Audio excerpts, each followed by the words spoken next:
Now, some in the establishment are still hoping that Rubio gets his moment. I want to get to that in a minute, but I want to start now with Ted Cruz comes in third place behind Marco Rubio, behind Donald Trump, significantly behind Donald Trump, a little bit behind Marco Rubio, in a state that, if you look at it, is built for Ted Cruz. And he spent more than a year organizing this state. More than 7 in 10 Republican voters yesterday were evangelicals. It is one of the states that put the Tea Party on the map. Ted Cruz's whole premise of his campaign, the strategic premise is, I'm the evangelical Tea Party guy who will not bend.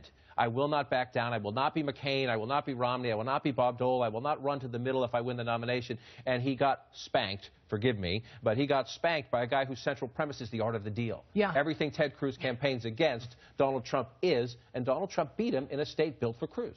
Exactly. And, you know, part of it is this, I do think that his trustworthiness was eroded with the dirty tricks narrative that we heard last week. He actually, Daily Beast reported this week that he tried to meet with Ben Carson in a broom closet at this conservative conference this week to try to dull down this roar of, you know, Ted Cruz isn't playing by the rules and maybe you should take a second look at him. And everyone has jumped on the Ted Cruz is a liar bandwagon. Carson hasn't used that exact phrase. Marco Rubio certainly has.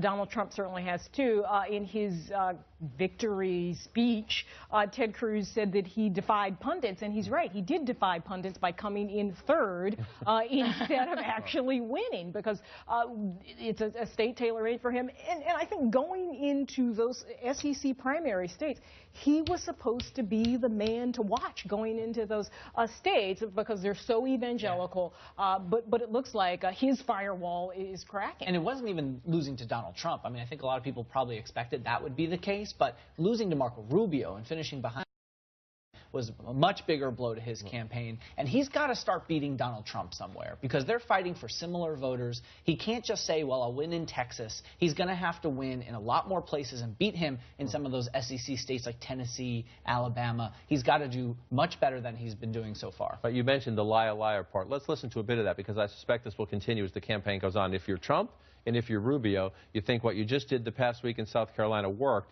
and they tried to put Ted Cruz on the defensive, essentially saying dirty tricks and don't believe anything he says when he says he's the consistent conservative. Don't believe it.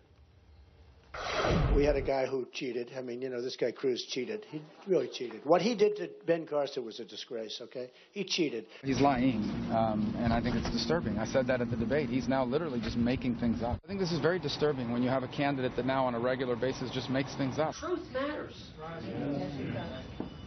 And we're not in grade school where you just get to say liar, liar, pants on fire and not respond to the substance. Okay.